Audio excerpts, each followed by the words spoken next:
Hi, and welcome to The Art of Film Funding. I'm your co-host, Claire Papin, along with writer-producer Carol Dean, author of the best-selling book, The Art of Film Funding, and host of this show. Carol is the president of From the Heart Productions, a nonprofit organization that has supported filmmakers with the Roy W. Dean Grant, fiscal sponsorship, education, and resources for over 30 years. Carol also teaches the Learn Producing class. Each class features an industry expert guest instructor and is designed to give the information, guidance, and support to become a successful producer. You can learn more about this class and all of From the Heart Productions offerings at FromTheHeartProductions.com.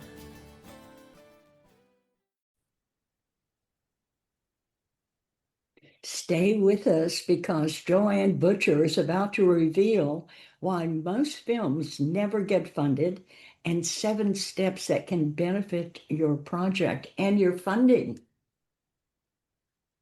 So glad you could join us here for the Art of Film Funding podcast. I'm Claire Papin, co-producer with Carol Dean, writer, producer, and president of From the Heart Productions. And we have film financing information to share with you today. Our guest is Joanne Butcher, the Film Vision Alchemist, a consulting producer and film funding coach who has helped indie filmmakers put 21 features into distribution and over 150 more into development. Joanne is the author of Getting Your Film Funded, Produced and Distributed Globally, a 7-step system, the Film Box Office Success Formula. The book filmmakers are calling the missing manual for how to actually pay for the movie you want to make. This book distills her 2-decade methodology into a complete roadmap for indie filmmakers. Over her career, Joanne has raised millions of dollars, led teams of professional fundraisers, and trained nonprofit boards across multiple sectors before turning her full attention to teaching filmmakers how to raise money. Today, she works with both documentary and fiction filmmakers, helping them develop their projects through the lens of the funds they actually need to move their films and their careers forward. Carol sits down with Joanne today to unpack the 7 steps, why most indie films stall before they ever raise a dollar, and how filmmakers at any budget level can build a real-world plan to get funded, get made, and reach a global audience. Carol, I'll turn this over to you now. Thanks, Claire. And Joanne, thank you for joining us. Thank you for having me. Well, there's so many things we want to cover, so we're going to get started about your story. It's a fascinating story. You're a fundraising executive, a nonprofit trainer, a consulting producer, and now a best-selling author. So let's start with, what was the moment when you realized filmmakers needed a completely different approach to raising money? Years ago, I used to run a cinema and a film school, and it dawned on me. I was like, wait a minute, some of our members have made feature films already, and let me bring them in. I think it was about 11 of them, and do a focus group with them and see what it is that they need and what I can help with, because we were tended to be teaching practical. I used to teach screenwriting myself. We taught sound, we taught directing, we taught all kinds of things. And so I thought, what do we need to do for feature filmmakers? How can we help them? So I did this first focus group, and basically I said, how can we help? And what the answer was that I mostly got was nothing. He said, we're doing it all by ourselves. And I was like, oh, that's what the independent in independent filmmakers means. I do it all by myself. I don't need any help, but that kind of thinking. And that was a big moment for me because I realized, but fundraising, there's all kinds of techniques, there's all kinds of strategies. They don't know any of these techniques and strategies, but they also don't know that they don't know how much they would benefit from them. And it's interesting because still to this day, I find that at least half the filmmakers I speak to, and I speak to a lot, don't actually know that there is a possibility to learn fundraising. That's the first thing. So you can become a better fundraiser. You can become a better, a more experienced, more educated fundraiser. It's a skill that you can learn just the same way you learned lighting, just the same way you learned interview techniques. But they don't realize that's a possibility. And then the other half I speak to know that fundraising is important and they don't know how to do it or how to get better at it. And so there are sort of two types of filmmakers, the ones that don't know anything, that there is such a thing as fundraising, and the others that do, but realize that they don't know anything about it and don't understand. And it's not their fault. I write about this in my book. Even the top film schools, I was speaking to AFI recently, do not teach anything about raising money in their programs. So you can get a film school degree and not know the first thing about raising money to make your films. I know that because working as a sponsor and you having taking people on when they've graduated from some of the top colleges, it's Yes. it's really shocking when they come out and they know how to make a film, but they don't know the first thing of fundraising. Joanne, you're so right. They did teach I my have a client. I have a client who graduated from NYU Film School, yes. and he was a very young man. I met him through his mother, actually. And he told me, I want to make my own film. And I don't have any idea. My film school training taught me to go to LA and get a job, and I don't want a job. And he made his first feature film with me, a micro budget horror film. He made his second feature film with me, a micro budget horror film. It was supposed to come out in distribution in January, and about 2 days before it was supposed to get released, Blumhouse swooped in and picked up the film. So I have my first like hot in Hollywood client, but that's exactly the trajectory. He graduated from NYU Film School, can't do better than that, and knew not a clue about how to get his first film made. And now he's going to be famous. Isn't that wonderful? This is the kind of stories we like to hear. Well, let's talk about the title of your book because it's very bold. Getting your film funded, produced, and distributed globally. So, why did you put globally in the title? And what do most American indie filmmakers misunderstand about the international market? Oh, what a great question.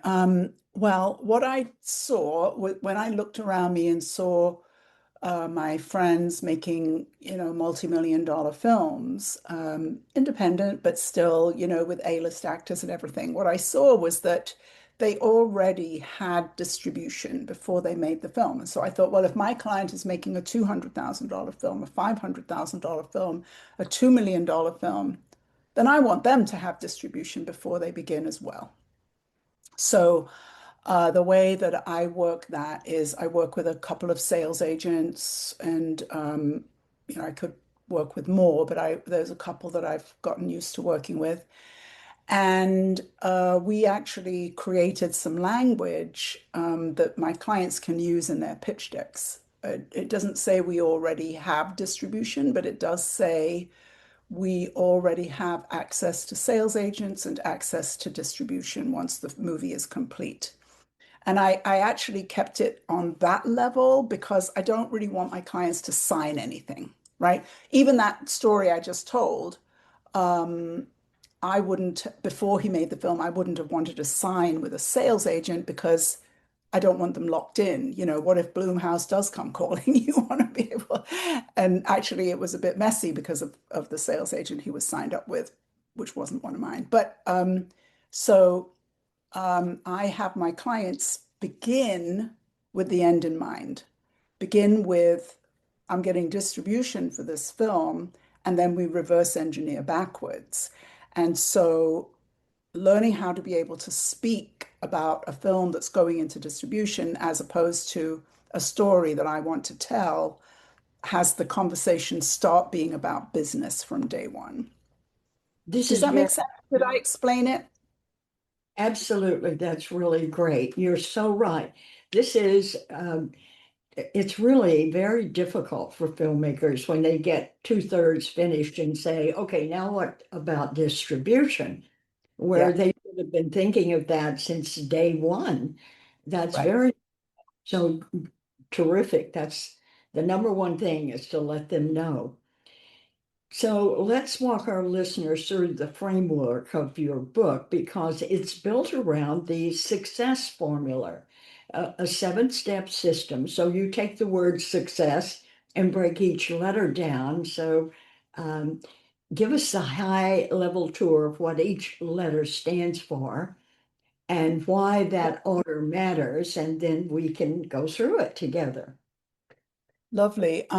So if I guess if I really spoke to a filmmaker and said, we're going to start with distribution, they might not want to listen to me. So S, the first letter in success, stands for script. Now every filmmaker is happy, oh, we're talking about a script. That's the most important thing, right? We all agree on that. Yeah. What I teach them is how do we make this not so much a more excellent script? They've already been working on that by the time they find me, most of them. Um, they want it to be the best script it can be. They've worked on it sometimes for years. And then I come along and I'm like, how do we make this more marketable? How do we make this more appealing for a sales agent? And I have people who have, like, I have a client right now. He's written a crime thriller in London. And he realized as he was going through the process with me that he wanted to make it a faith-based movie. So we're going to have a faith-based crime thriller. It was already there in the bones of the story, but now it's clearly from a marketing standpoint a faith-based film. And interestingly, we have attached a casting director who was particularly interested in faith-based films, who's bringing along with him an investor who's particularly interested in faith-based films. So again, the story is really the same, but the approach makes it much more marketable. Another client I had, she was making a drama, she told me, and then first thing I do is I read my client's scripts. I read the story and I said, but this is a thriller, Debbie. It's a thriller. She said, no, it's not. It's a drama. I said, no, it's a thriller. She said, no, it's a drama. I said, no, it's a thriller. I said, because the main character ends up being jumped by a gang. For several minutes of the film, we don't know where she is or what happened to her or if she's even alive. She wakes up in a hospital and then she gets herself out of the hospital and she goes to the place where she had seen that hidden gun and she goes and rescues the child. It's a Right. thriller. Yes, you're And right. she had not seen that. Most filmmakers don't. For some reason, every filmmaker I say, what's the genre of your film? It's a drama. I don't know what that's about. Well, it's about not understanding the industry. So if she had gone out with if she had made that film and it had been a drama with no names and, very micro budget, she would have had no offers of distribution. Instead, she did a one-page rewrite, took it out as a thriller, and she got 15 offers of distribution. Oh, wow. How incredible. Yeah. Yeah, one-page rewrite. But that one page turned it into a far more marketable script. And Well, that's the kind of work that I'm doing with my clients. most people that are interested in investing often just read that 1 or 1.5 pages, right? Well, or just the log line, or I train my clients. I do a lot of training in their verbal pitch, And I train them to really give very little more than their log line, whether it's a documentary or a fiction film. The rest is about, the business. Okay, so step one is the script. Create a Yes. marketable script. So what Yes. creates the script that investors and distributors will actually back from one that's beloved by the writer? I mean, this sometimes they tell me I channeled this script. I'm not changing a word. Yes. Yes. That's common. Well, if you're making a film with an A-list actor, then that's your marketability. You don't say, I'm making a $5 million film without mentioning that you have a star in it, right? The only way you have to pitch that film is, I have a star in my film. That's it. That's it. When you're making a micro budget film, the thing that separates some micro budget films from others is that there are genres that sell. So I could go to any sales agent with a horror film, they're going to be interested. I can go to any sales agent with a thriller, they're going to be interested. I can go to certain sales agents with a faith-based film, they'll be interested. And so there are certain genres that sell. And because filmmakers don't think very much in terms of genre, again, often in my book, I'll say, I don't necessarily understand this, but this is how filmmakers think. And so genre is one of the things that they just are not thinking about. But those genres are very marketable, and there are other genres that are very marketable. The least marketable genres are drama and comedy. If you have a micro budget drama or a comedy, it's going to be very difficult to get distribution. What are the majority of first-time feature filmmakers doing? They're making dramas and comedies. In fact, when I ask them the question, what are the most marketable genres? They'll say drama. The next answer will be comedy. That's what they think. That's what they That's think. right. It's a long way from true, but okay. Yes. So many filmmakers want to jump straight into fundraising, but your formula puts calculate the value of your film before you ever ask for a dollar. So, how does a first time filmmaker realistically calculate that value? And why does skipping this step kill so many projects? Yes.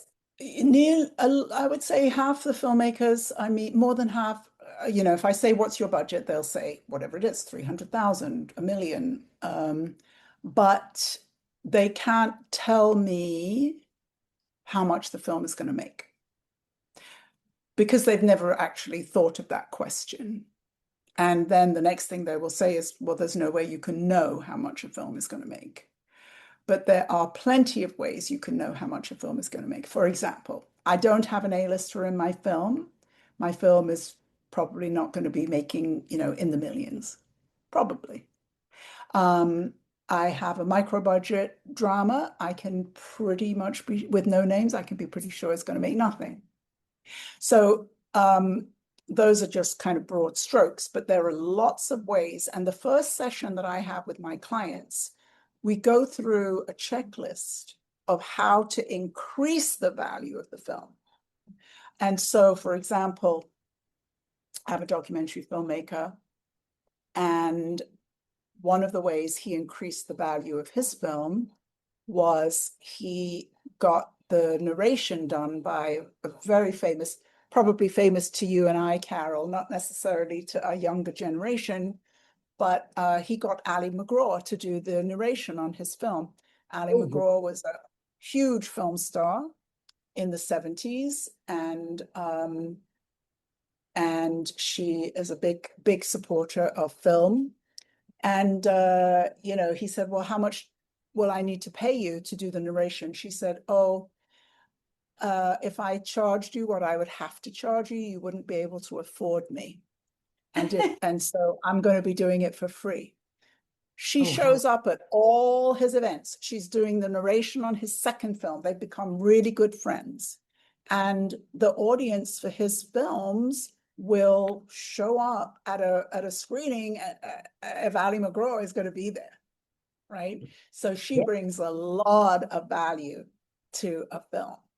And, you know, fiction filmmakers are used to thinking about celebrities, but documentary filmmakers not so much. But that can be very, very valuable for your film. So in my very first session with my clients, we go through this checklist. How do we increase the value here? How do we increase the value here? How do we increase the value here? So if we start off with a value of 0, by the end of that first session, we have ended up adding dollars onto the value of our film. So, but it's a very, very important, and that's why I make it the first thing. It's a very foundational way of thinking. Stop thinking about what I want to spend and start thinking about how is this film going to make money? Well done. That's a great idea because sometimes I see films that are a business, actually, that the film starts out to be one thing, like Forks Over Knives, where they were Yes. a way of how to eat better, healthier. And then the film has become such a tiny part. It became a big business. Last time I looked, they were charging $350 to learn how to cook the proper foods. So Yep. it became a very lucrative business for them. And sometimes people have that with their films and don't recognize it. You're the only one I've ever heard talk about increase the value of your film. So terrific. Um, would that ever include books, creating a book to go with it, or um, anything like that, a secondary product? You know, it is extremely hard to market a film. And I hear, in fact, I just heard from a filmmaker today saying, I'm going to be creating a book. The thing is, it's very difficult to market a book. So I'm not sure of the value of adding a book to a film. However, I have a client, and she has a business as a coach. And she is making her first feature film. It's got nothing to do with her coaching or anything like that. But that film will actually increase her coaching business. And the second film, which is about around the topic of her coaching business, will definitely increase that business. So it's not that I think any of that doesn't work. It does. But I think that the heavy lift of marketing, I wouldn't suggest, you know, I don't really believe in that model, although it certainly worked in the past. But I In the think that, yeah, people will end up with a film that they don't know how to market and a book that they don't know how to market, and that's a lot. Okay, you I don't teach. mean to be negative about it, but I just think, you know, just raise your money, make your film. Yes, this is it. One focus. All right.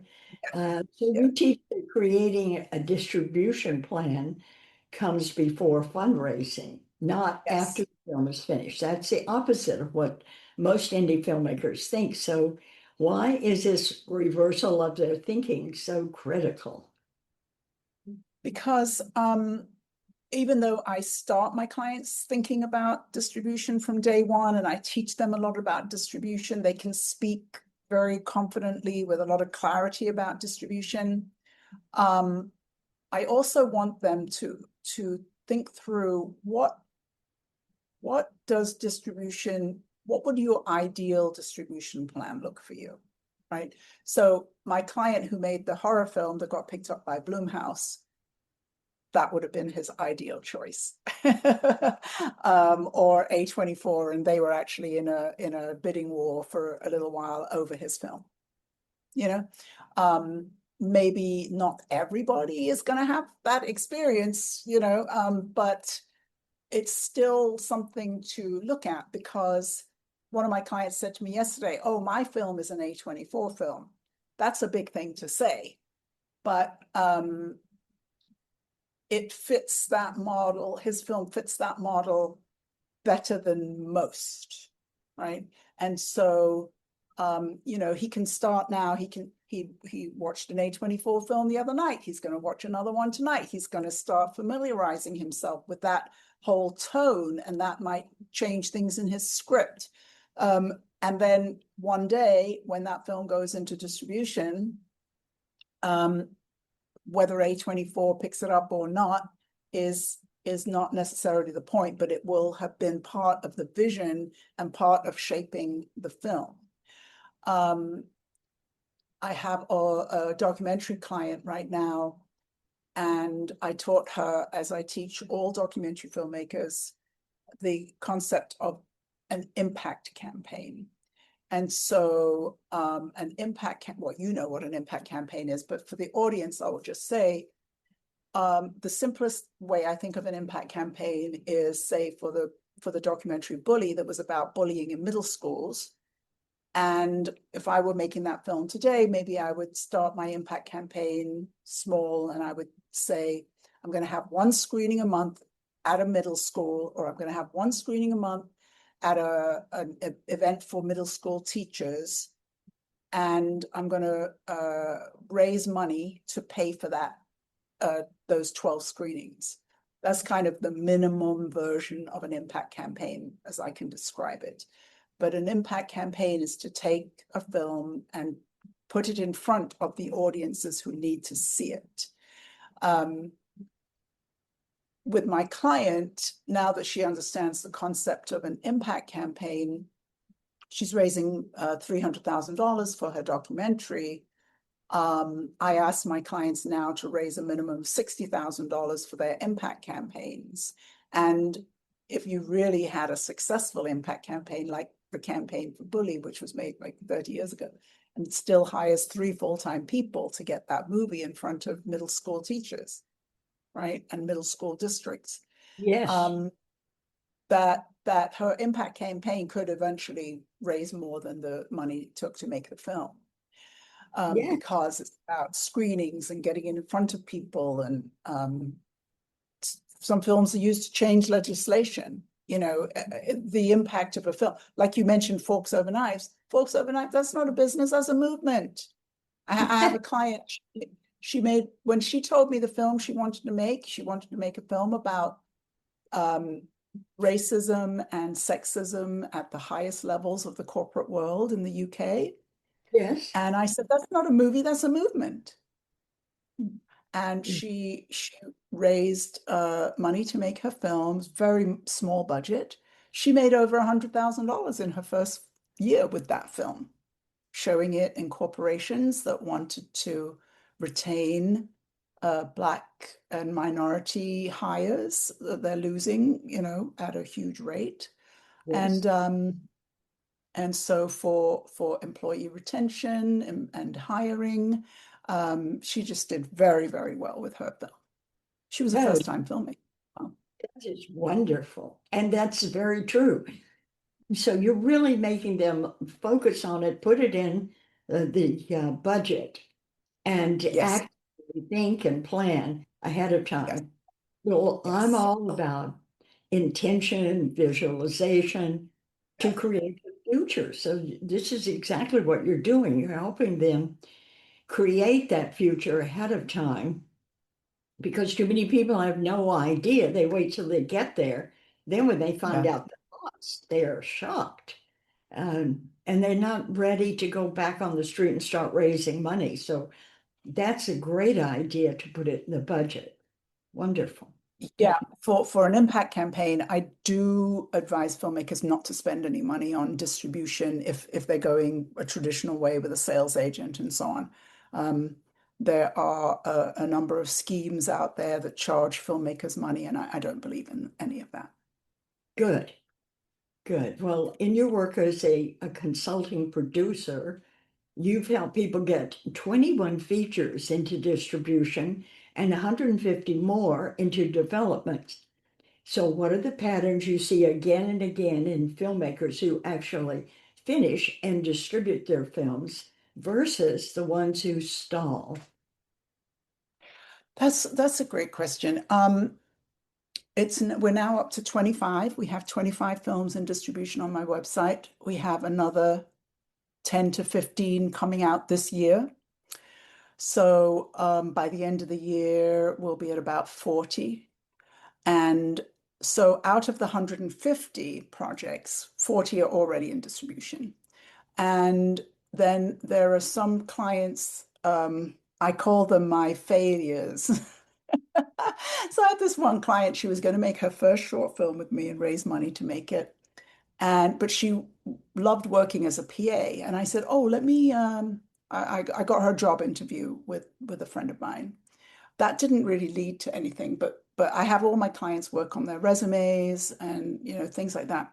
So then she got a job as a PA doing something or other. Then she got a job at HBO.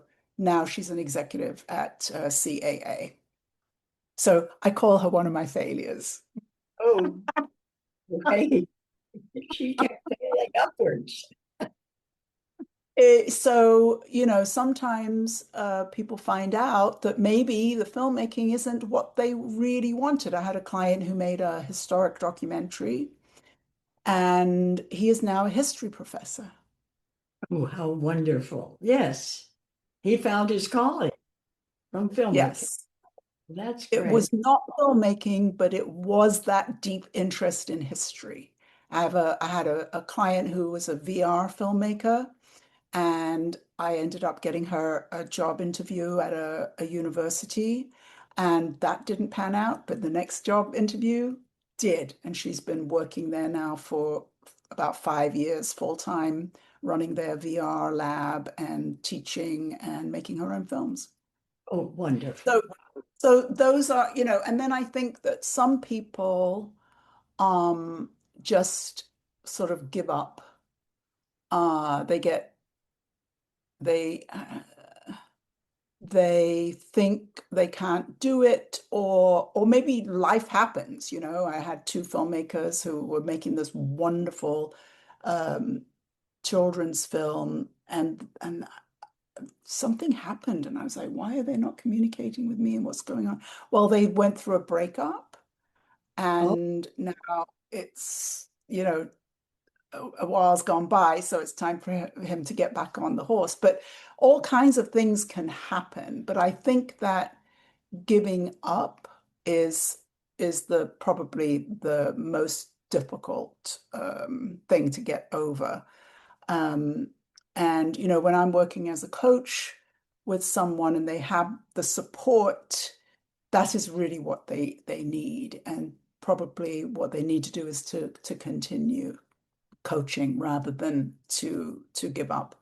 But that's always something that we negotiate. But I just a colleague of mine, we've become friends and we've tried to work on projects over the years. He just contacted me. He's going to be the head of a new studio that's being built, and he's looking for projects. And so we actually went through my 150, well, minus 40 projects, and he picked out six.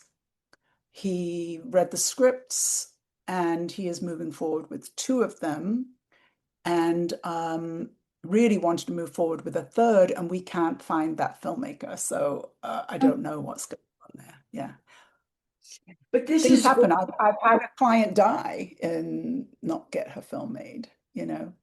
Yes. She had health issues, and various things happen in life. I know from mentoring people too, life gets in the way and you have to stay with them through the life trauma and keep them using the film because sometimes when you have a creative project to put your attentions and your focus on, it helps you get through the difficulties of life, but it's I all agree. your work. I Well, agree. your book talks about finding the easiest fundraising plan. So, not one size fits all. So, the Right. question is, how do you help a filmmaker identify which strategy of fundraising fits their personality, their network, their project, and whether that's equity, grants, crowdfunding, tax incentive, pre sales? How do you handle that? Well, it's different for everybody because it's different not only for every film, every filmmaker, and every different place they're at in their careers. So I have a client who's a very well-known filmmaker. His name is Thomas Allen Harris, and we are currently finishing a $1.3 million documentary. And when we first started working together, he was certainly not working at those budgets and he didn't have me. So, and he was already a good fundraiser when I met him. But we have grown exponentially. We also, for that project, we won a grant from the National Science Foundation for $3.2 million Oh, wow. and was, yeah, it was taken away by the Trump administration.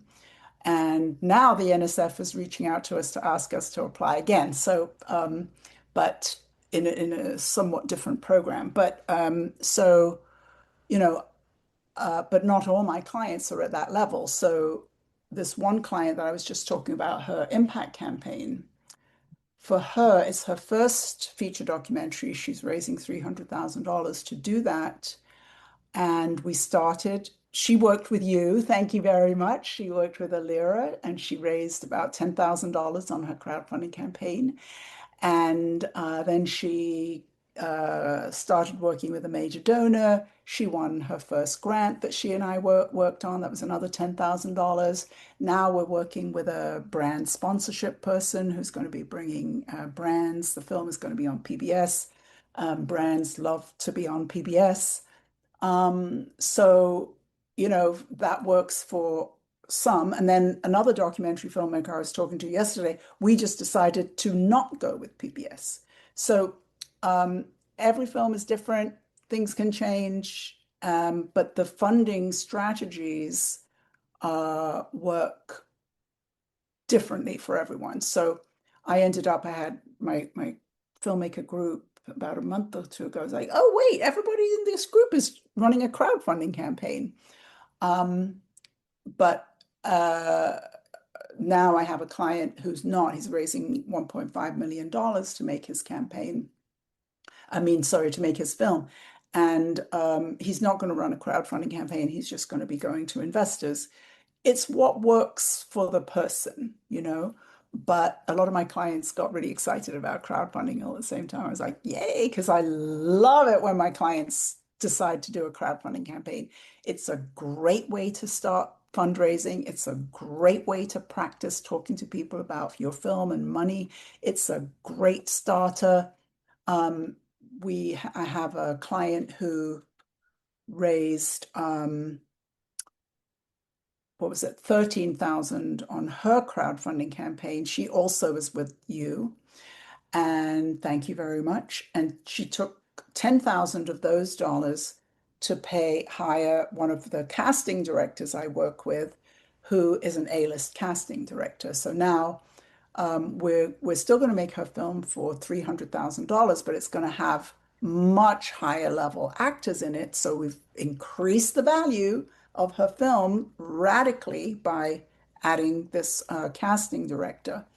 So all of these are, I think in terms of business models, right? So if we're making a small budget film, what can we do to increase the value? It might be attaching a casting director.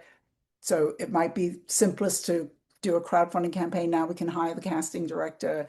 So there are so many paths, and I'm just good at seeing what the best path is.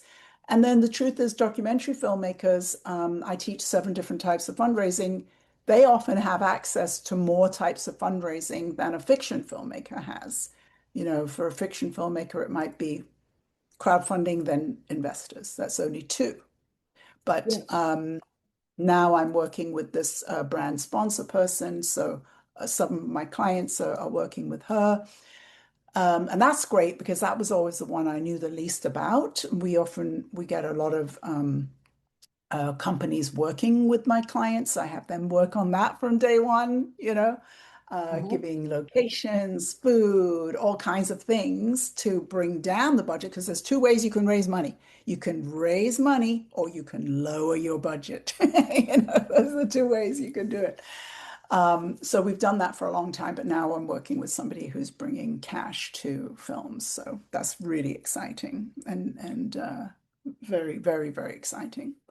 Yes, this is what the big in filmmakers do. I mean, sometimes when they're multi-million-dollar budgets, they're still they've got Ford or Chevrolet with all their cars. They've got their Absolutely. branding.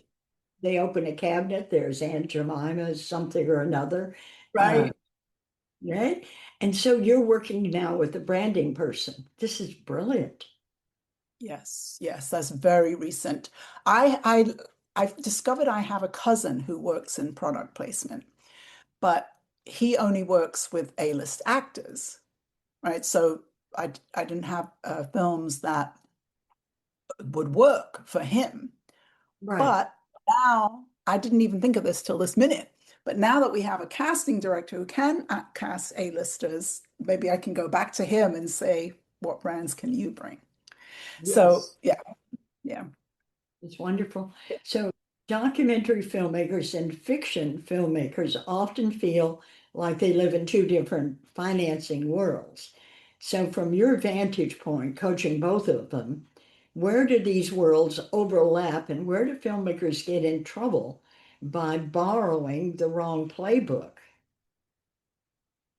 I don't see filmmakers so much borrowing the wrong playbook as using a limited playbook, a too limited playbook. Okay. I was once hired as a consultant by a large women's documentary organization, and I had five filmmakers to work with, and each of the five had received a $100,000 grant. That's really amazing, $100,000 grant. So they were doing something very well, right?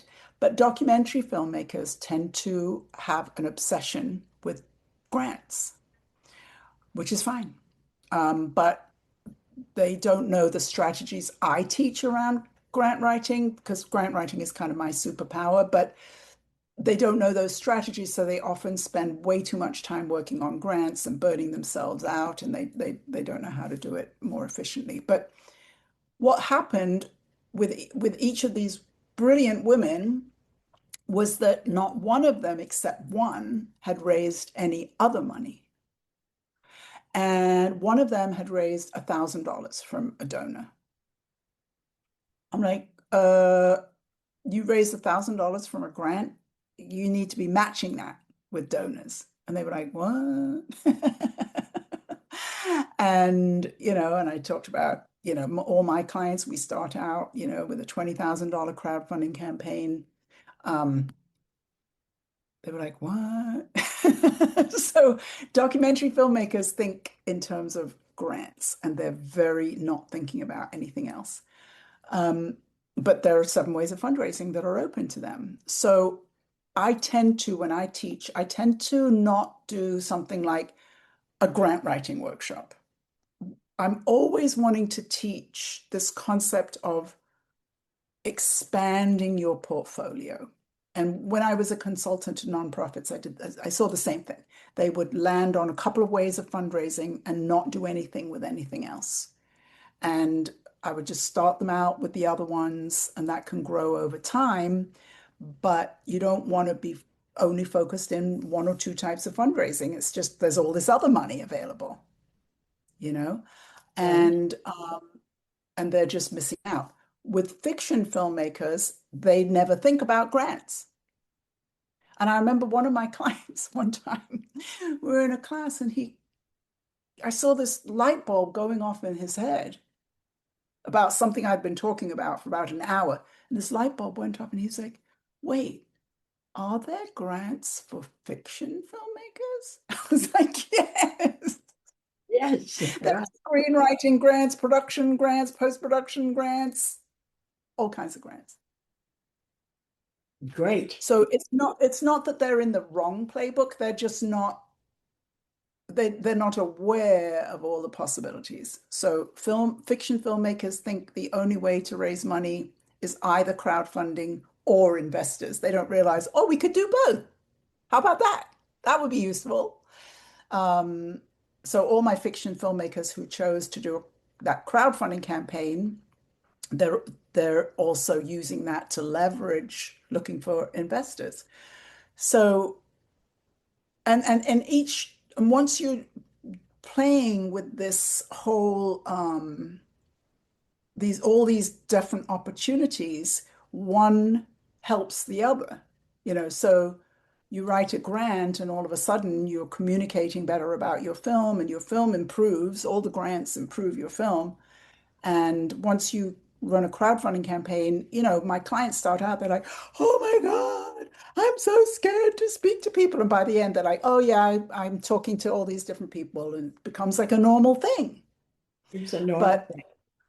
yeah, they don't know that at the beginning, and they have all this emotional baggage, spiritual baggage, and then by the end, it's become normalized, and now they're much in a much more ready place to talk to investors. So Exactly. that's how I, Yes, this is wonderful. It's a confidence. You're giving them confidence, and the yes, crowdfunding gives them confidence. That's wonderful. Now, yes, as a biracial woman and a global ambassador, you've been very clear that you want all filmmakers to have the capacity to tell their stories well. So, what yeah. specific advice do you give to filmmakers from underrepresented backgrounds who are walking into fundraising rooms for the first time? I think the most important thing that I've seen with I'm half Trinidadian. I've had several clients from Trinidad and Tobago. I've had clients from South Africa, Australia, England. And the most important thing that they have to learn is that Americans are not superior, which is what they really have been taught by their cultures. And I remember years ago, I worked with the Brazilian Film Festival here in Miami for like 28 years. And I used to run their trade show, and we had panels on filmmaking, and we had simultaneous translation. They would bring 200 Brazilian filmmakers up every year, and I would bring Americans who would producers and different things. And I had this producing team who were friends of mine. And So all the Brazilians are there to listen to how they're going to make money like Americans, because America, they get money. In the middle of the talk, these two producers, they're listening to questions and everything, and they're saying, wait, they said, are you telling me that you're getting money from your government to make films? And the Brazilians are all yes, and the producers are like, what? Could you tell us more about that? Every other country in the world has government funding for films, except Yes. America, the only one that doesn't have the federal government funds, has other funds. But it was so funny. And all the Brazilians are thinking, oh, we've got to learn from the Americans because we want to be in the American market, and we want to make films like Americans, and we want to be American. And the Americans are like, you said what now? You're Great. raising how much to make your movies? Right. Okay. Well, let's get tactical for our listeners. If a filmmaker is sitting at their kitchen table listening to this with a script and no money, what are the first three concrete actions from your book that they should take this week to start moving towards a funded production? Well, the first thing is call me. No, the first thing is in the book, we talk about the marketability. There's a long section in the book about getting that script, or if you're a documentary filmmaker, getting that documentary to a more marketable place. Whatever place it's at today, you can get it to a more marketable place by thinking through the marketability question. The second thing I would say is to decide which of the 7 types of fundraising you're going to use. I would commit to a minimum of 2 and as close to 7 as you possibly can get. and then to do all the preparation, going through the box office success formula, do all that preparation before you start fundraising. So even if you're looking to raise, I have my short film clients raise $11,000 or $12,000 to make a short, but even if that's what you decide you're going to do, you want to do all the preparation that's in the book first before you start your fundraising. You'll be Great. much better. Yes, this is good advice. Thank you. So where can the listeners find you and get your book and possibly even work directly with you?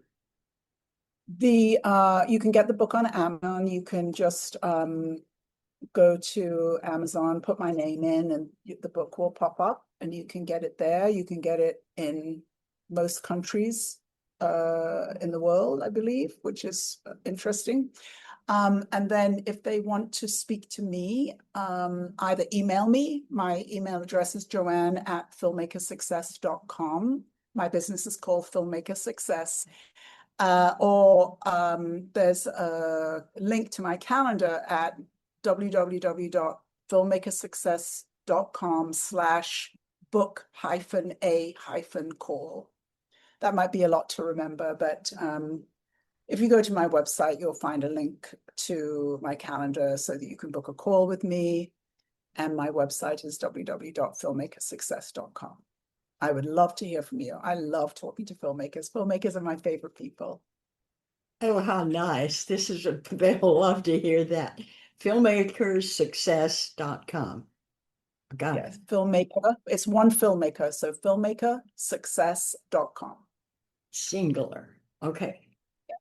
And now, what's one piece of encouragement you'd leave with a filmmaker who's been told no too many times and wants to know, do I keep going or not? Fundraising is a profoundly spiritual practice. And I had to have a conversation with one of my clients the other day and say, every time we have a call, you show up with a negative comment. It has to go. We are graduating from being filmmakers to being fundraisers. The filmmaking is never going to go anywhere. The fundraising is going to change. It's going to keep changing. And eventually we have to make a decision that we're going to let go of negative thinking for the money to arrive. So that may not sound like a practical thing, but it's everything. It's absolutely everything. I totally agree with you. Totally agree with you. Your mind is your greatest benefit in funding films. It Yes. has to be working with you 100%, Joanne. But if a Well, filmmaker has been trying and trying and trying and trying and getting no, it's because they don't have the correct strategy. It's not because of something to do with their work. It's they don't have the fundraising strategy. I like to tell people, if you were to sign up today for a class to fly a plane and you would know in 3 months how to fly a plane, you would not go out there today and get in a plane and turn the key on and try and fly it. You would know that you needed to do the study and the practice for 3 months. And that's what I'm trying to get across, is that you can't just, filmmakers have this idea that they can start from standing zero and become a fundraiser. No. And within a very few minutes of a conversation, I know exactly where the filmmaker is in the wrong strategy. And that's always what it is that's getting them the no's. Always. Not sometimes. Always. this is marvelous. So thank you so much for sharing your wisdom, your experience, and your generous spirit with our listeners. And what I love about your approach is that you take something that feels overwhelming to filmmakers, which is raising money, and you turn it into a practical, hopeful step-by-step process that people can actually follow. Your success formula reminds filmmakers that funding is not magic, it's preparation, clarity, strategy, and believing enough in your story to keep moving forward one step at a time. So for those of you listening, you can learn more about Joanne Butcher, her coaching programs, and her wonderful book, Getting Your Film Funded, Produced and Distributed Globally, a 7-step system. The Film Box Office Success Formula at joannebutcher.com and filmmakersuccess.com. Filmmakersuccess.com. And to every filmmaker out there who may be discouraged or wondering if your project will ever get made, please remember this. Every great film begins with someone who refused to give up on a story they believed that they needed to tell. So you have to keep learning, keep growing, and keep taking the next step forward because your voice matters. You are the magic. Hollywood needs you. I'm Carol Dean, and this is The Art of Film Funding. Thanks for listening, and Claire Papan and I will see you next week. Thank you so much, Carol. Thank you, Joanne. You're so good to filmmakers. You're greatly appreciated. Now, in its second edition, Carol Dean's popular book, The Art of Film Funding, has 12 new chapters to cover all areas of film financing and how to avoid expensive pitfalls. Learn how to start with an idea and end with a trailer, how to make an ask for money, create your story structure and your trailer, legal advice, fair use, successful crowdfunding, how to ask for music rights, and what insurance you can't shoot without. Available on Amazon under Carol Dean and at FromTheHeartProductions.com. I want to remind our listeners that David Raiklin is a brilliant and talented award-winning musician who scores films and can compose music for a trio or for a full orchestra. David is a very good friend to the independent filmmaker and comes highly recommended by From the Heart Productions. If you need music to help tell your story, please contact him at davidraiklin.com. That's David, RAIKLEN.com. And Carol and I want to thank you for tuning in to The Art of Film Funding. Please visit our website at FromTheHeartProductions.com. You can also find us on Facebook and Twitter. Good luck with your films, everyone.